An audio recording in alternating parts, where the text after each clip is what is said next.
أعوذ بالله السميع العليم من الشيطان الرجيم من همزه ونفخه ونفثه.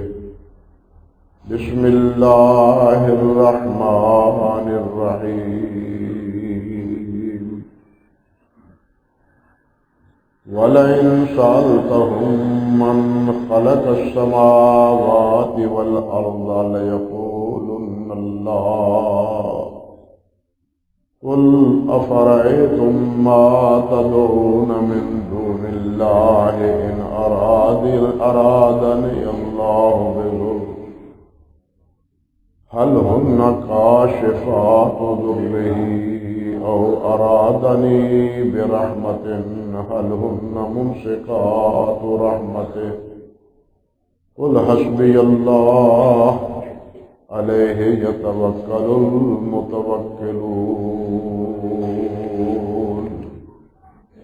سبحان ربك رب العزة عما يصفون وسلام على المرسلين والحمد لله رب العالمين.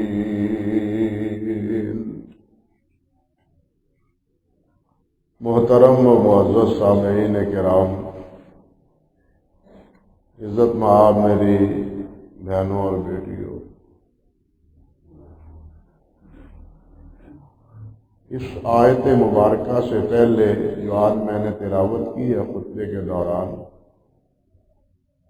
اس سے پہلے اللہ سبحانہ و تعالی نے یہ بات ارشاد فرمائی ہے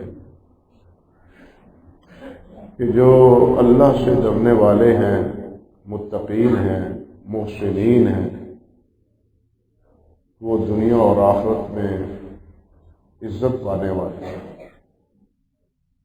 اللہ ان کو عزت سے نوازتا ہے دنیا میں اور آخرت میں۔ آخرت تو ہے ہی ان کے لیے، اور جو اللہ کی نافرمانی پر اڑے ہوئے ہیں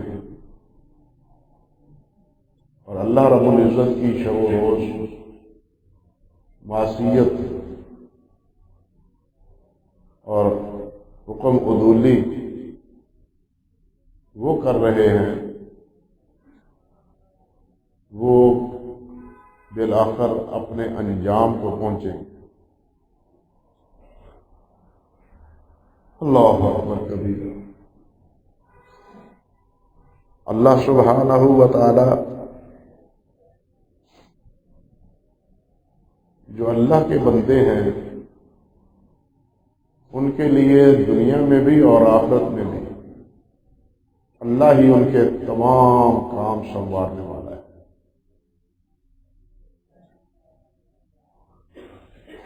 اللہ رب العزت ہی اپنے بندوں کی مدد فرماتے ہیں، اور وہی جب کسی کے مددگار ہو جائیں تو پھر کسی اور کی مدد کی ضرورت بھی نہیں پڑتی۔ اسی لیے فرمایا علیہ صلی اللہ بکاف کہ کیا اللہ رب العزت اپنے بندے کے لیے کافی نہیں؟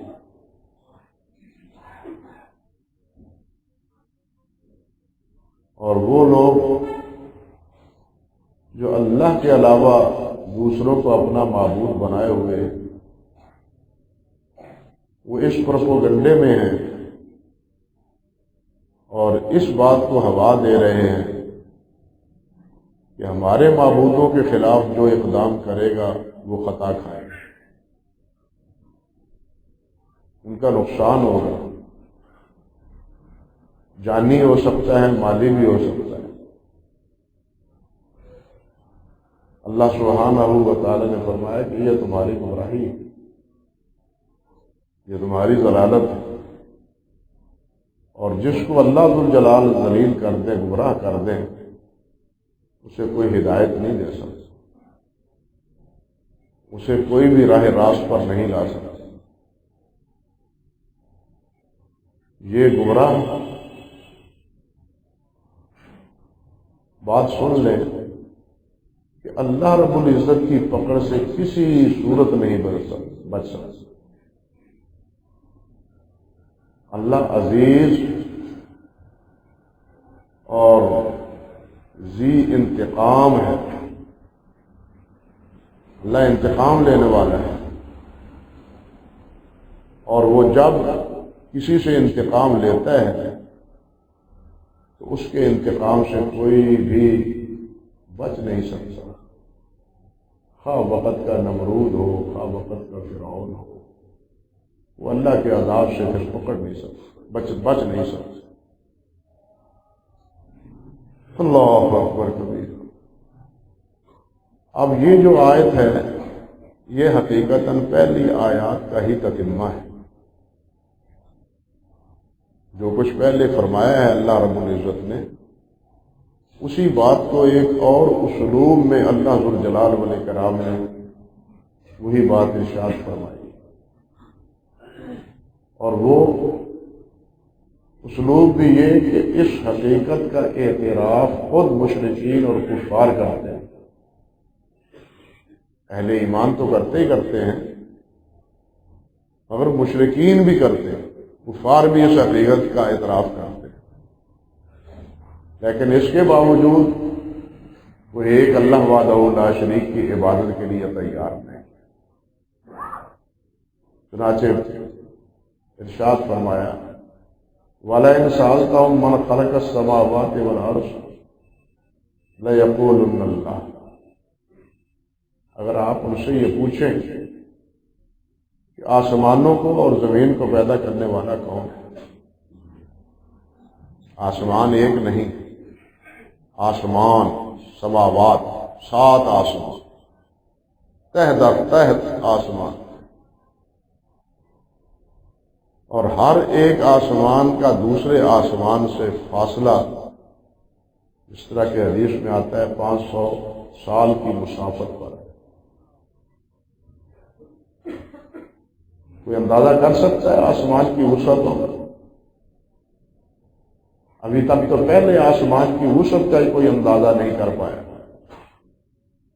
یہ تو نیچے کے جو سیارگان ہیں ان تک ہی اب رسائی کا دعویٰ کرتے ہیں، آسمان تک رسائی کا تو آج تک کوئی کسی نے نہ دعویٰ کیا نہ کر ہی سکتا۔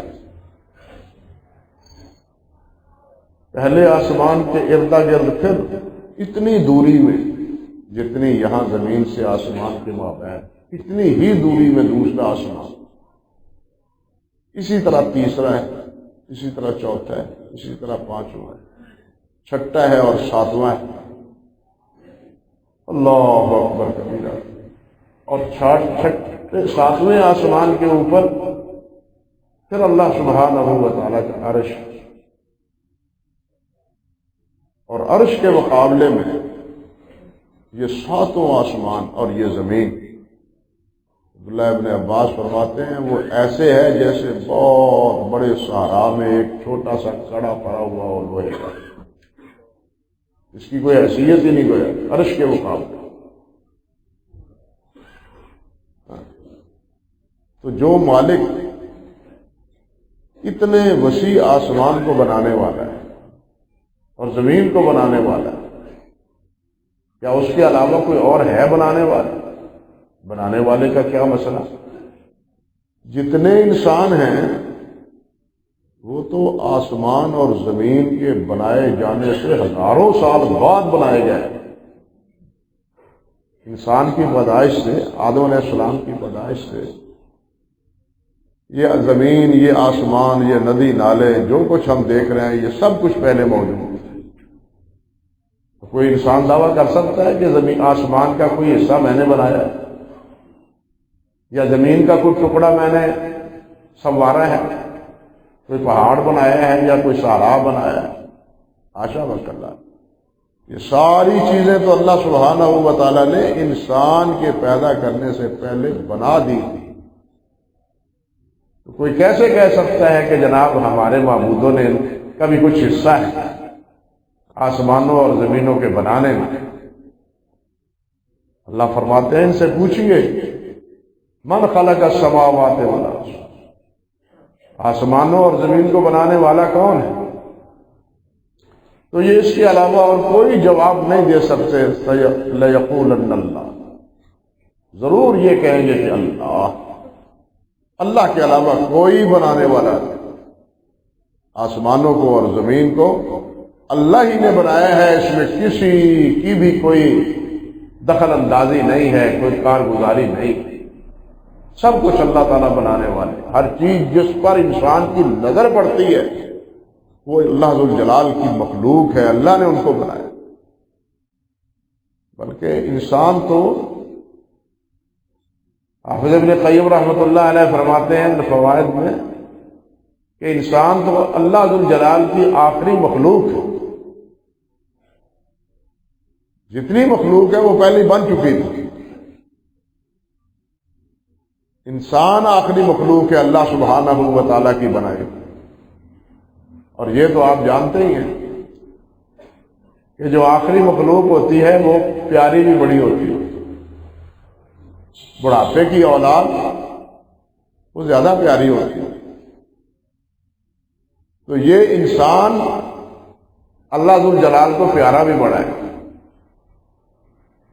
لیکن اگر انسان اللہ سبحانہ و تعالیٰ کے مقابلے میں آ جائے، اللہ کی عظمت کا اعتراف نہ کرے، یا اللہ کی عظمت کے ساتھ دوسروں کو بھی شریک کرنا شروع کر دے، تو اس سے بڑا بدبخت بھی اور کوئی نہیں. اس سے بڑا بد نصیب اور بدبخت بھی اور کوئی نہیں. اس کی عزت، اس کا وقار اور اس کا احترام اور اعزاز وہ اسی میں ہے کہ وہ ایک اللہ وحدہ لا شریک کی بندگی کرے اور ایک اللہ کو اپنا معبود مانے. رہ گئی بات ان چیزوں کو پیدا کرنے کی، تو پیدا تو ہر چیز اللہ نے کی. یہاں یہ بات بھی ذہن نشین رہنی چاہیے کہ کفار یہ مانتے تھے، ایک جگہ نہیں کئی جگہ قرآن مجید میں یہ مسئلہ آیا. قرآن یہ مشرکین اور کفار مانتے تھے، اس حقیقت کا اعتراف کرتے تھے کہ خالق اللہ ہے، مالک بھی اللہ ہے. خالق بھی اللہ ہے، مالک بھی اللہ ہے. دونوں حقیقتوں کا اعتراف کرتے تھے، لیکن اس کے باوجود وہ کافر اور مشرک ہیں.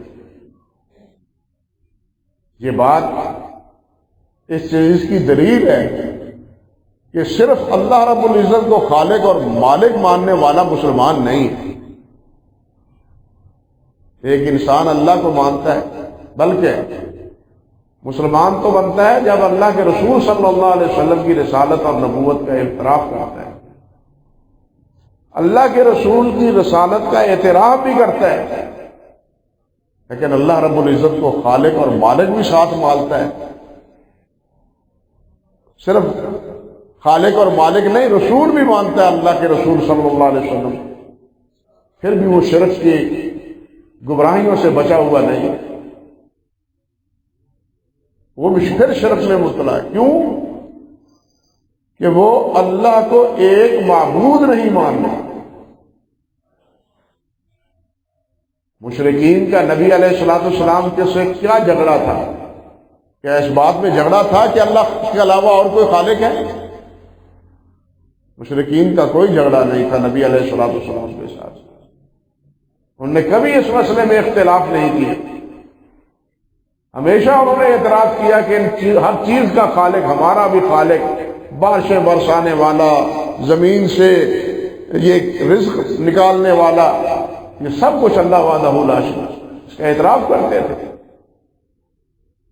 اس میں تو اختلاف ان کا تھا ہی نہیں. اختلاف اس میں تھا اجعل الآلہۃ الہا واحدا ان ھذا لشیء عجاب. کیا تمام الہوں کو چھوڑ کے ایک ہی الہ؟ یہ بڑی عجیب بات ہے. یہ تھا ان کا اصل اختلاف.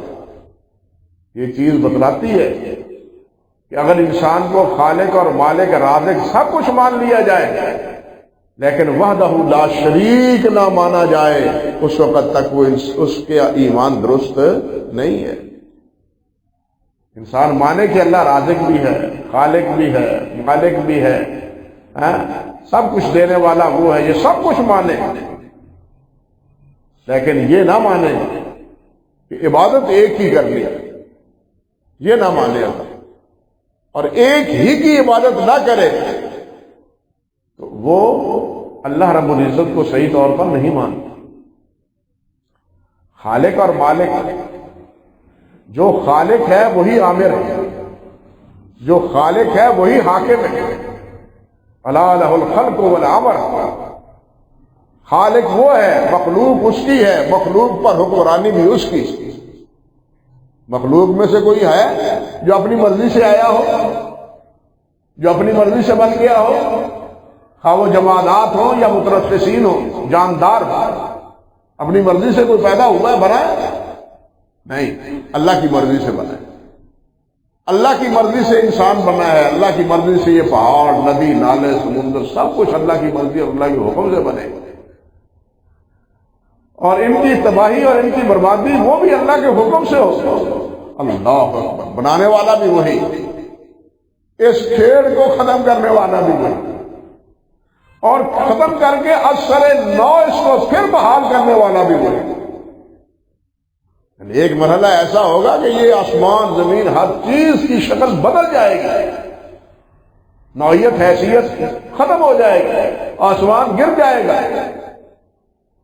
اللہ اکبر۔ لیکن اس کے بعد پھر اثر نو اللہ ذوالجلال حکم فرمائے تھے، اذا اراد شیئا یقول له کن فیکون۔ اللہ نے حکم فرمانا ہے، کون سی چیز ہے جو بن نہیں سکتی اللہ کے حکم کے بعد؟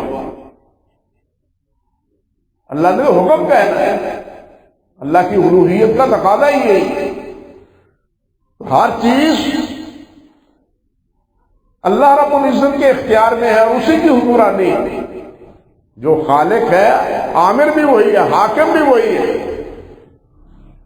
جب خالق وہ ہے، حاکم وہ ہے، تو پرستش بھی اسی کی، اطاعت بھی اسی کی، فرمانبرداری بھی اسی کی، کسی اور کی فرمانبرداری اور کسی اور کی تابعداری نہیں ہے، اللہ یہ کہ اللہ ذوالجلال فرما دے کہ اس کی اطاعت میری اطاعت ہے اور وہ اللہ کا رسول ہے۔ وَمَن يُطِعِ الرَّسُولَ فَقَدْ أَطَاعَ اللَّهَ، مَن يُطِعِ الرَّسُولَ فَقَدْ أَطَاعَ اللَّهَ، جو رسول کی اطاعت کرتا ہے وہ اللہ کی اطاعت کرتا ہے، اس لیے کہ اللہ رسول بھیجتے ہی اس لیے ہے کہ ان کی اطاعت کی جائے۔ اللہ تعالیٰ نے رسول بنایا ہی اسی لیے ہوتا ہے کہ رسول کی اطاعت کی جائے۔ اللہ ذوالجلال کو اس دنیا میں کسی نے نہیں دیکھا۔ موسیٰ علیہ السلام نے تمنا کی تھی، اس کا جو انجام ہوا وہ آپ جانتے ہیں، قرآن نے ذکر کیا۔ بنی اسرائیل نے اس کا موسیٰ علیہ السلام سے سوال کیا تھا،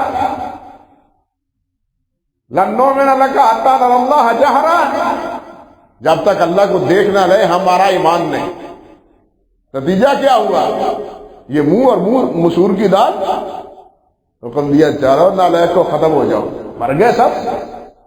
اتنی گستاخی، تم کون ہو یہ کہنے والے کہ ہم اللہ کو دیکھنا چاہتے ہیں؟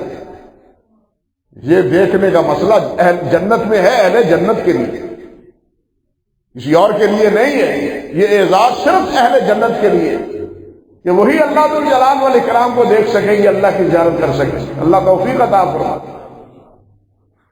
تو یہ ان کی حماقت ہے، لیکن اللہ کو کسی نے دیکھا نہیں، تو اللہ ذوالجلال نے دیکھنے کے لیے اپنے رسولوں کو بھیجا ہے کہ ان کو دیکھ لو کہ کیا کرتے ہیں، کیا حکم کرتے ہیں۔ اب ان کا عمل، ان کا قول، ان کا فعل وہ ہمارے لیے کیا ہے؟ حجت ہے، دلیل ہے، اللہ ہی کی اطاعت ہے۔ وَمَن يُطِعِ الرَّسُولَ فَقَدْ أَطَاعَ اللَّهَ، جو رسول کی اطاعت کرتا ہے وہ اللہ ہی کی اطاعت کرتا ہے۔ تو خیر عرض کرنے کا مقصد یہ تھا کہ اس آیت سے اور اسی مفہوم کی اور دوسری آیات سے یہ بات 2 اور 2 4 کی طرح بالکل واضح نتیجہ رکھتی ہے کہ انسان اللہ رب العزت کو خالق مان لے، مالک مان لے، رازق مان لے، سب کچھ مان لے، لیکن لا الہ الا اللہ نہ مانے، اس وقت تک ایمان نہیں۔ جب تک لا الہ الا اللہ نہ مانے اس وقت تک ایمان نہیں ہے۔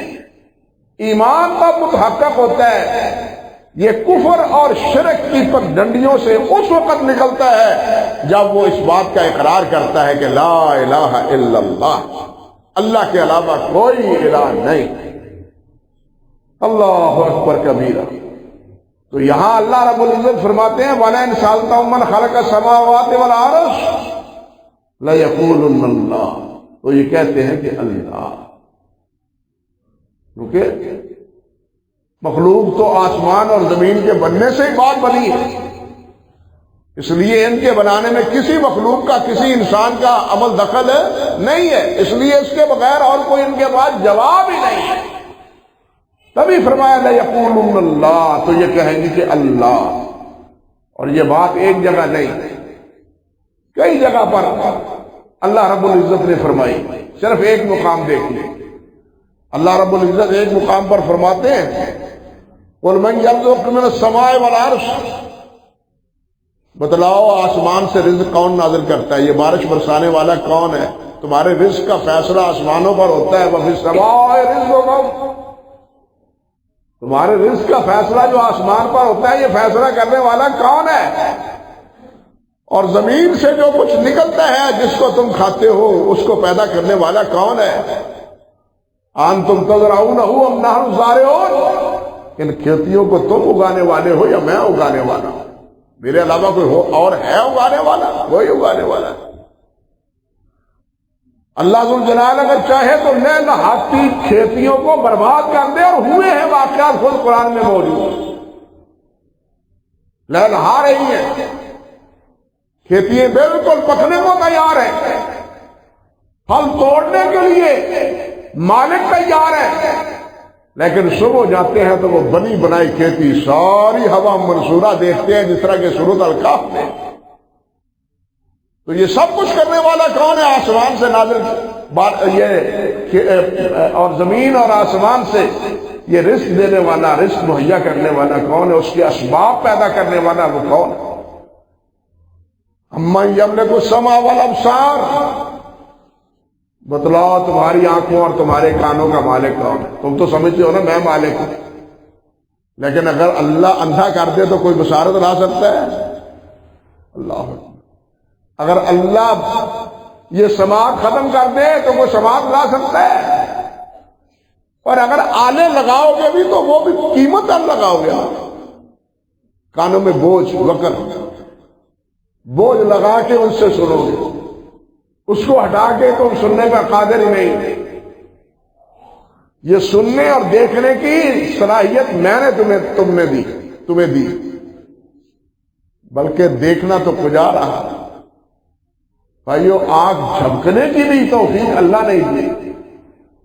اگر اللہ نہ چاہے تو ہم آنکھ کو جھپک نہیں سکتے۔ جن کی یہ قوت، یہ بروٹے، ان کی یہ قوت ختم ہو جاتی ہے، لاکھوں کیا کروڑوں روپیہ دے کے بھی اس قوت کو بحال کرنے پہ کوئی ڈاکٹر قادر نہیں۔ واقعات دنیا میں موجود ہیں ایسے، یعنی یہ دیکھنا، انسان تو یہ سمجھتا ہے میری آنکھیں ہیں میں دیکھ رہا ہوں، وہ بھی ہیں جن کی آنکھیں ٹھیک ٹھاک ہوتی ہیں، دیکھ نہیں سکتے، کان ہماری طرح ہیں لیکن سن نہیں سکتے، زبان ہماری طرح ہے لیکن بول نہیں سکتے۔ یہ ساری پابندی کس کی جانب سے؟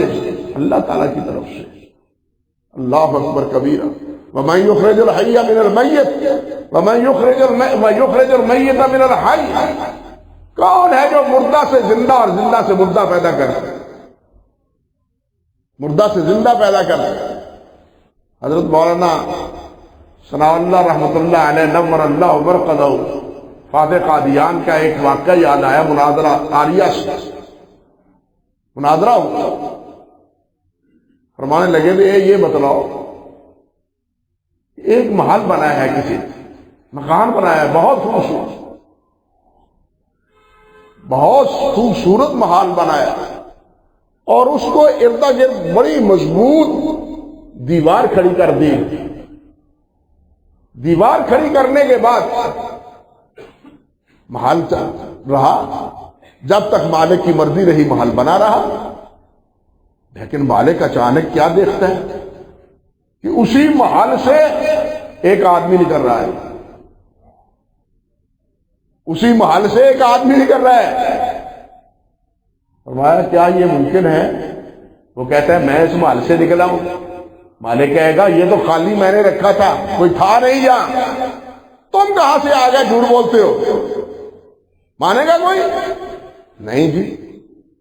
مولانا فرمانے لگے یہ انڈا ہے، اس سے سانس لیتا ہوا اور جیتا ہوا چوزا کیسے باہر آ جاتا ہے بند کمرے سے، اور اس بند کمرے سے میں زندگی دینے والا کون ہے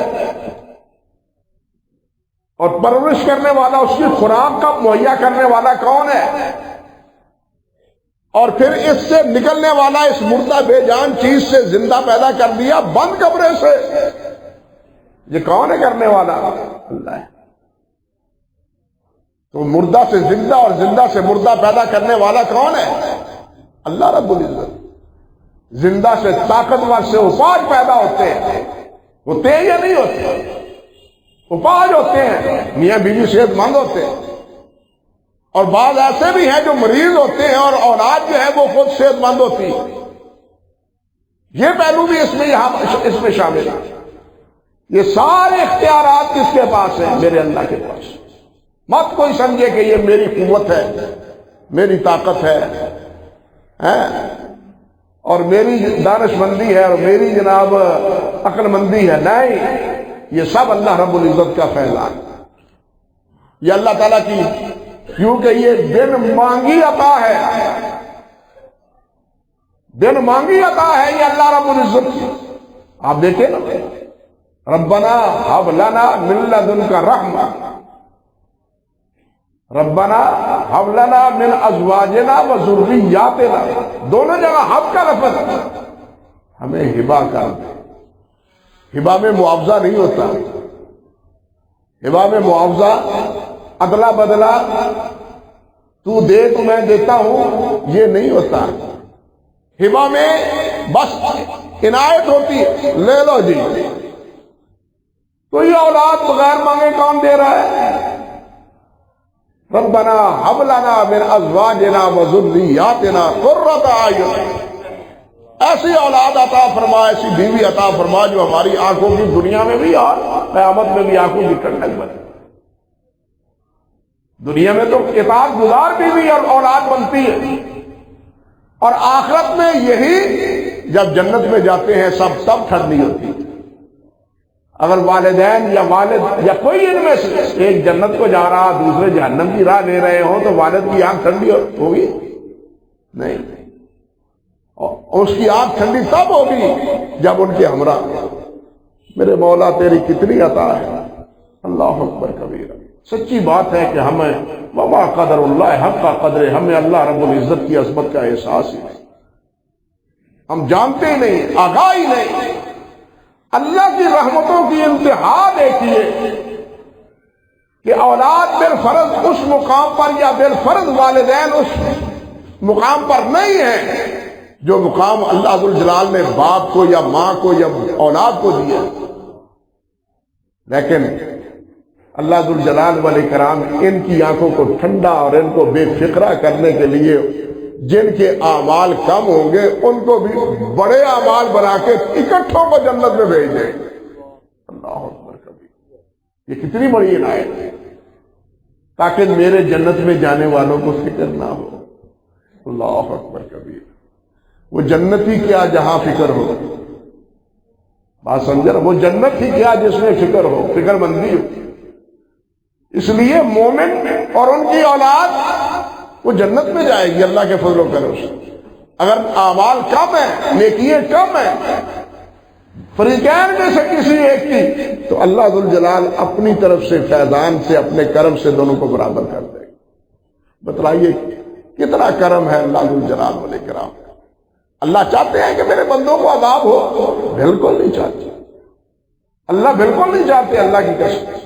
اللہ چاہتے ہیں میرے بندے سارے جنت میں آئیں، میرے بندے سارے جنت میں آئیں، اور جنت اتنی وسیع ہے ہائے ہائے کہ سارے اہل جنت میں جانے کے باوجود جنت پھر بھی نہیں بھرے گی، پھر خالی ہو،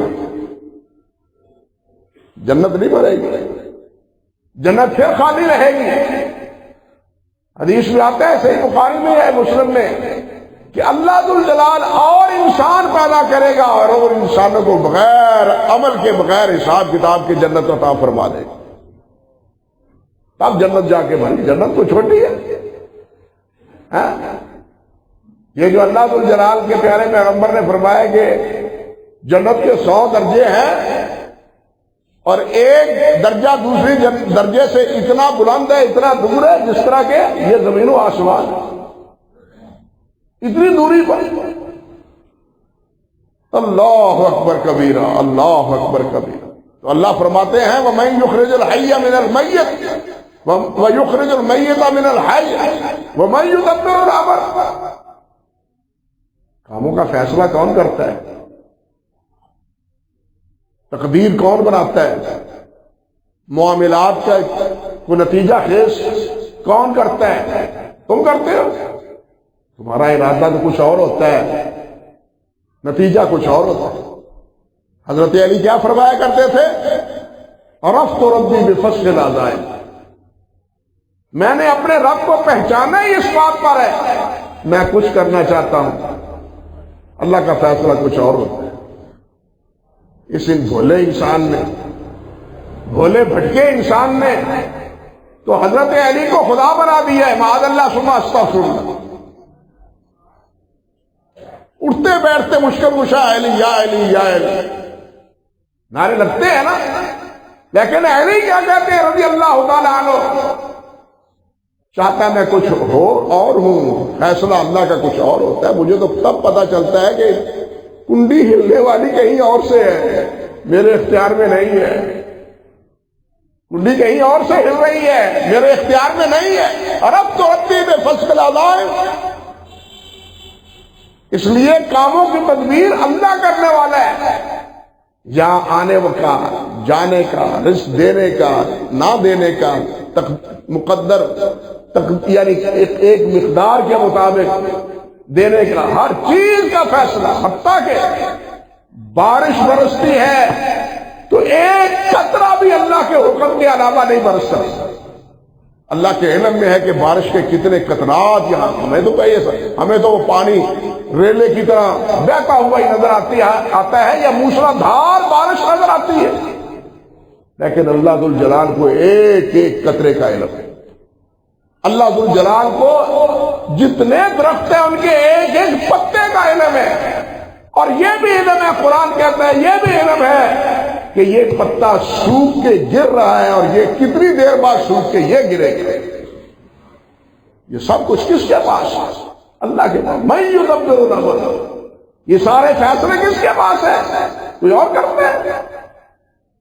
فسیقولون اللہ، اللہ فرماتے ہیں ان سے پوچھو تو یہ کیا کہیں؟ فسیقولون اللہ، کہیں گے سب اللہ کے اللہ کرتے ہیں۔ فرمایا فقل، اللہ فرماتے ہیں میرے نبی پھر ان سے کہیں افلا تتقون، تم اللہ سے ڈرتے کیوں نہیں ہیں؟ نافرمانیاں کیوں کرتے ہو؟ فذالکم اللہ ربکم الحق، یہ ہے تمہارا رب حق جس کے اختیار میں ہر چیز ہے اور اس کے اختیار سے کوئی چیز اس کے دسترس سے خارج نہیں۔ ذالکم اللہ ربکم الحق، یہ ہے تمہارا سچا رب۔ فماذا بعد الحق الا الضلال، حق کے بعد جو ہے وہ گمراہی ہے، وہ ہے گمراہی ہے۔ فانا تصرفون، تو کہاں بہکے جا رہے ہیں، کہاں سر مار رہے ہیں، کہاں بھٹکے جا رہے ہیں؟ اللہ اکبر کبھی۔ جب یہ بات مانتے ہو تم، اس حقیقت کا اعتراف کرتے ہو تم، تو پھر اللہ کو چھوڑ کے کسی اور کی طرف کیوں جاتے ہو؟ یہ ایک جگہ نہیں، کئی جگہ اللہ سبحانہ و تعالیٰ نے یہی اسلوب فرمایا۔ اللہ فرماتے ہیں قُلْ أَفَرَأَيْتُمْ ما تدعون من دون اللہ ان ارادنی اللہ بضر هل هن کاشفات ضره او ارادنی برحمت هل هن ممسکات رحمته. بتلاؤ اگر اللہ ذوالجلال میرے بارے میں تمہاری بات نہیں کرتا، میرے بارے میں کوئی فیصلہ فرما دے کوئی نعمت دینے کا، تو یہ تمہارے معبود روک سکتے ہیں؟ یا اللہ ذوالجلال مجھے کوئی نقصان پہنچانا چاہے، بیمار کرنا چاہے، پریشان کرنا چاہے، تو تمہارے معبود میری پریشانی دور کرنے کے قادر ہیں؟ اللہ اکبر. اس کے علاوہ اور کوئی جواب نہیں ہے کہ نہیں قادر. کیوں قادر نہیں؟ اس لیے قادر نہیں کہ اہل مکہ نے کبھی بھی یہ برداشت نہیں کیا کہ محمد اللہ کے رسول. لولا انزل هذا القرآن على رجل من القريتين عظیم. یتیم کے گھر، جس کے گھر کچھ کھانے کو بھی موجود نہیں، باپ سر پر نہیں ہے، چچے کے سہارے پر رہا ہے، اس کے گھر جناب قرآن میں نازل ہونا تھا. لولا انزل هذا القرآن على رجل من القريتين عظیم. یہ کسی بڑے آدمی مالدار کے اوپر کیوں نازل ہوا؟ لیکن ان کی چاہت، ان کی یہ فکر مندی نبی علیہ السلام کی نبوت کے لیے روک سکی؟ نہیں روک سکی. کیا ان کے معبود جن سے وہ ڈراتے تھے، جس طرح کے پہلے وہ یخوفونک بالذین من دونہ، وہ لات دی کتے جناب بد دعا نہ لگ جائے، حبل دی بد دعا نہ لگ جائے، عزا دی بہنا پہ نقصان نہ تمہوں پہنچا دے. اللہ اکبر کبیرہ. کیا یہ سبھی مل کے بشمول مشرکین اور کفار کے سبھی مل کے نبی علیہ السلام کا کچھ بگاڑ سکے؟ وقت آیا، وقت نے بتلایا بگاڑنا تو کجا، آج تم سرنگو ہو اور میرا نبی اللہ کے گھر کے دروازے پر کھڑا کہہ رہا ہے اذهبوا انتم الطلقاء، جاؤ میں نے تمہیں معاف کیا، میں تم سے کوئی حساب نہیں لیتا. سب کچھ کرنے کے اور چاہنے کے باوجود نہ یہ آپ کا کچھ بگاڑ سکے، نہ ان کے معبود ان کا کچھ بگاڑ سکے، کچھ نہیں بگاڑ سکے. لیکن اس کے برعکس فیصلہ کس کا؟ اللہ کا. فرمایا حل ہن ممسکات رحمتہ، کیا یہ تمہارے معبود اللہ کی رحمت کو روک سکتے ہیں؟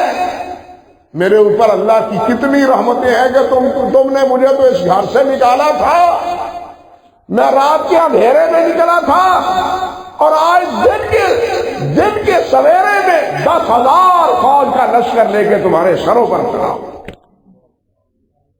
روک سکے ہیں میرا راستہ؟ نہیں روک سکے. فرمایا قل حسبی اللہ. اللہ اکبر. قل حسبی اللہ، میرے نبی کہہ دے میرے لیے میرا اللہ کافی ہے.